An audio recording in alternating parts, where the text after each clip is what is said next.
አንዳንድ እውነታዎች ከጅቡቲ ተነስታ ባህር ዳር ለመድረስ ለወራት በጉዞ ላይ ስላለችው ጣናነሽ 2። ሰላም ጤና ይስጥልን ውድ የቻናሌ ተከታታዮች፣ ሚኪ ነኝ ከሚኪ ታቦር ኒውስ። ለዚህ ቁም ነገር አዘል ቻናል አዲስ ከሆናችሁ ሰብስክራይብ በማድረግ ቤተሰብ ይሁኑ።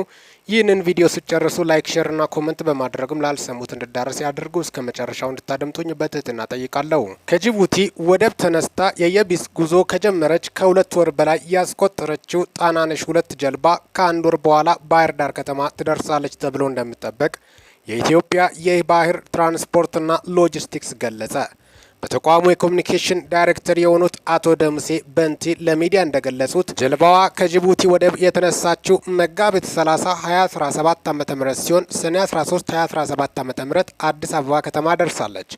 ለሀገር ውስጥ የውሃ ትራንስፖርት እንድታገለግል የተሰራችው ጣናነሽ 2 እና ሌላ መለስተኛ ዕቃ ጫኝ ጀልባ ከቻይና ተነስቶ ጅቡቲ ዶራሌሄ ወደብ መድረሳቸው የተገለጸው ባለፈው ዓመት መጋቢት 23 ነበር። ከወራት በኋላ አዲስ አበባ ከተማ የደረሰችው ጣናነሽ 2 ከ500 በላይ ኪሎ ሜትሮች አቆራርጣ ጣና ሐይቅ በሚገኝበት ባህር ዳር ከተማ ለመድረስ አንድ ወር ገደማ ይወስድባታል ተብሎም ይጠበቃል። ይህ መንገድ ላይ በሚያጋጥሙ ሁኔታዎች የሚወሰን ይሆናል። ጣናነሽ 2 ጀልባ 150 ሜትሪክ ቶን ክብደትና 38 ሜትር ርዝመት ያላት ሲሆን 188 ሰዎችን የመያዝ አቅም እንዳላት ተገልጿል። ጀልባዋ ጣና ሐይቅ ከደረሰች በኋላም በኢትዮጵያ በስፋቱ ትልቅ በሆነው ጣና ሐይቅ ላይ ለጎብኚዎችና ለነዋሪዎች የትራንስፖርት አገልግሎት ትሰጣለች ተብሎ ይጠበቃል። በኢትዮጵያ የመጀመሪያዋ ትልቅና ዘመናዊ ጀልባ እንደሆነች የተነገረው ጣናነሽ 2 በደረሰችባቸው ከተሞች አቀባበል ሲደረግላት የሚያሳዩ ተንቀሳቃሽ ምስሎች ተጋርተዋል። ሆኖም የኤሌ ጉዞዋ አልጋ በአልጋ አይደለም። በአውራ ጎዳናዎች ላይ በተዘረጉ የኤሌክትሪክ መስመሮች፣ በጠባብ መዞሪያዎች እንዲሁም በድልድዮች ስትፈተን ታይታለች። ጀልባዋ በየቢስ ጉዞ ላይ ረጅም ጊዜ ማሳለፏም በበርካቶች ዘንድ ጥያቄዎችን አስነስቷል። በዚህ ዘመን እንዴት ሌላ አማራጭ አይኖርም? እንዴት የጀልባ መገጣጠሚያ ተቋም አይኖርም? ስሉ የተቹም አሉ። ጀልባዋን ለማሳለፍ በሚደረጉ ጥረቶች ምክንያትም በርካታ መሰረተ ልማቶች ላይ ጉዳት በመድረሱ ነዋሪዎች መብራትና ውሃን ጨምሮ ከተለያዩ አገልግሎቶች መስተጓጎላቸውን ሲገልጹም ነበር። የባህር በር የሌላቸው ሀገራት በሀገር ውስጥ ለውሃ ትራንስፖርት የሚያገለግሉና በኮንቴነር ውስጥ ሆኖ መጓጓዝ የማይችሉ ትላልቅ ጀልባዎችን በከባድ ተሽከርካሪዎች አሊያም በባቡር ያጓጉዛሉ። ባለፈው ዓመትም ምስራቅ አፍሪካዊቷ ሀገር ኡጋንዳ ኬንያ ሞምባሳ ወደብ የደረሰውን አነስተኛ መርከብ በከባድ ተሽከርካሪ ያጓጓዘች ሲሆን ኡጋንዳ ድንበር ለመድረስ በወሰደባት ጊዜ ትችቶችን አስተናግዳ ነበር። አቶ ደምሴው ጀልባዋ ግዙፍ ከመሆኗ ጋር ተያይዞ ጉዞም በጥንቃቄ ማድረግ ስለሚያስፈልግ እንዲሁም በየቦታው በድልድዮች ምክንያት በሚገጥማት እንቅፋት ተቀያሪ መንገዶችን ለማመቻቸት መንገድ ለመጥረግና የኤሌክትሪክ መስመሮችን ለማንሳት በሚደረገው ሂደት ምክንያት ጉዞዋ መጓተቱን ገልጸዋል። በአፋር ክልል የነበራት ጉዞ ሜዳማ በሆነ መልክዓ ምድር ምክንያት ጥሩ እንደነበር የጠቀሱት ዳይሬክተሩ ሆኖም ጥንቃቄ ስለሚያስፈልግ በቀን ውስጥ በጣም ውስን ርቀት ስትጓዝ ነበረ ብለዋል። እንደ ዳይሬክተሩ ከሆነ ጣናነሽ 2ን በሌላ የትራንስፖርት አማራጭ ለማጓጓዝም ሆነ ሀገር ውስጥ ለመገጣጠም የሚያስችሉ አማራጮች የሉም። የጀልባ መገጣጠሚያ ፋብሪካም ሆነ ማዕከል የለም። በጀልባ ግንባታ ላይ የተሰማሩ ብቁ ባለሙያዎችም የሉም ያሉት አቶ ደምሴ ለረጅም ጊዜ ሰፊ ጥናት ከተደረገ በኋላ በከባድ ተሽከርካሪዎች ተጭና እንድትጓጓዝ መወሰኑን አስረድቷል። ይህ ብቻም ሳይሆን የጀልባዋ ዘመናዊ መሆን ነገሩን ውስብስብ እንዳደረገው ገልጸዋል። የኤሌክትሪክ ስርዓቷና የውሃ መስመር አሰራሯ በጣም ውስብስብ ስለሆነ የብዙ አካላትን ጥምረት የሚፈልግ በመሆኑ ሌሎች አማራጮችን መጠቀም አልቻልንም ብለዋል።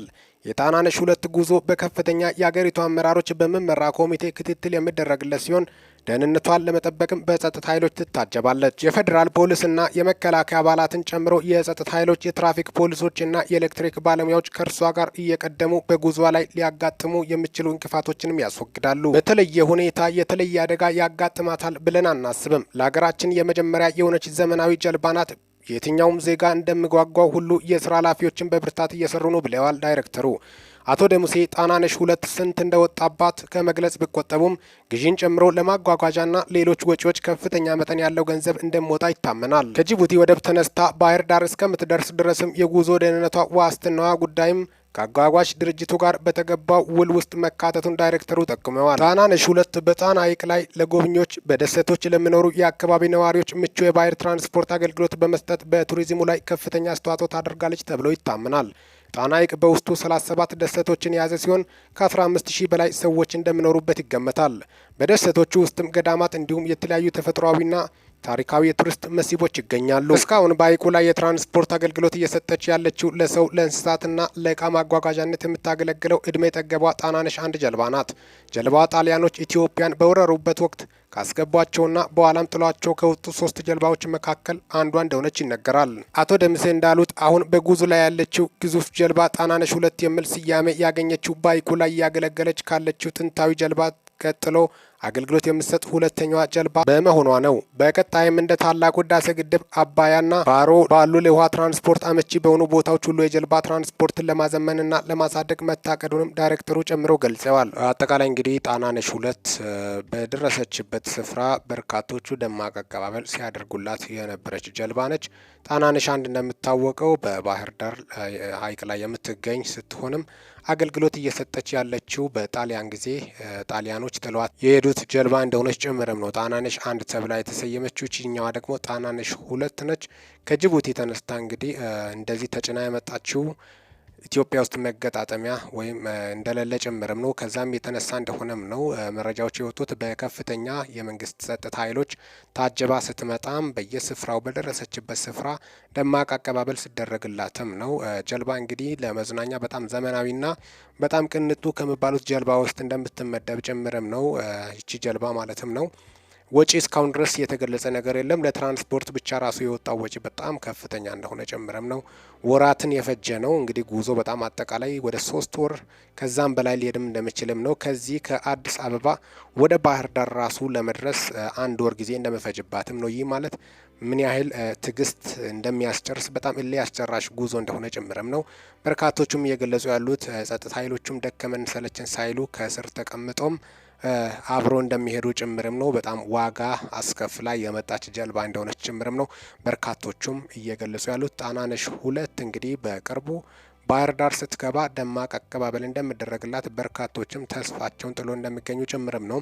ጣናነሽ 2ን በማስመልከትም የተለያየ ሀሳቦችም ሲቀርብም ነበረ። አንዳንዶች የተለየ ተልዕኮ ያለ ስራ አለ በማለትም ሀሳባቸውን የሚያነሱት አሉ።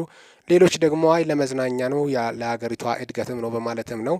ምክንያቱም ባህር ዳር ሐይቅ ላይ ለምን ትኩረት በጣም ከፍተኛ ተሰጠ በማለትም በርካቶቹ ሀሳባቸውን ሲገልጹ ነበረ። ጀልባ ብርቅም አይደለም እዛ ላይ ዘመናዊ ጀልባ ከዚህ በፊትም በጣሊያኖች ጊዜ ነበረ። አባያን፣ ጫሞን ሀዋሳ ላይም የፍቅር ሐይቅ አለ። የተለያዩ ስፍራዎች ላይ ሐይቅ አሉ። ባሮ ወንዝም ላይ ጋምቤላ አካባቢም ሐይቅ አለ። ስለዚህ ለምንድን ነው ሰው ትኩረቱን ዋናው ለምንድን ነው ባህር ዳር ላይ በማለትም ሌላ አላማ ስላለ ነው በማለት ሀሳብ የተለያዩ ነገሮችን ሲያንጸባርቁ ነበር። ግን ጣና በጣም ምቹና ለመዝናኛ በጣም ተወዳጅ ከሆኑት ስፍራዎች መካከልም ቱሪስት መስህብ ከሆኑት ቦታዎች መካከል አብዛኞቹ ቱሪስቶች ደግሞ ለመዝናኛ የሚጠቀሙበት ስፍራ እንደሆነ ጭምርም ነው በርካቶቹም እየገለጹ ያሉት። ከዛም የተነሳ በርካታ ቱሪስቶች ለመዝናኛ የሚጠቀሙበት ከኢትዮጵያ ውስጥ ሐይቅ መካከል ጣና እንደሆነ ጭምርም ነው በርካቶቹም እየገለጹ ያሉት። እስካሁን ድረስ እንግዲህ አብሬያቸው ቆየሁት። ሚኪ ታቦር ኒውስን ሰብስክራይብ በማድረግ ወቅታዊና ታማኒ እንዲሁም ሊደመጡ መረጃዎችን ወሳኝ የሆኑት መረጃዎችን ያገኙ። ለሰዓታት ያሉኝ መረጃዎች ይመስላሉ። በወቅታዊና ጫጭር መረጃ እስከምንገናኝ ድረስ በያላችሁበት ዓለም ክፍል ሰላም ያቆያችሁ።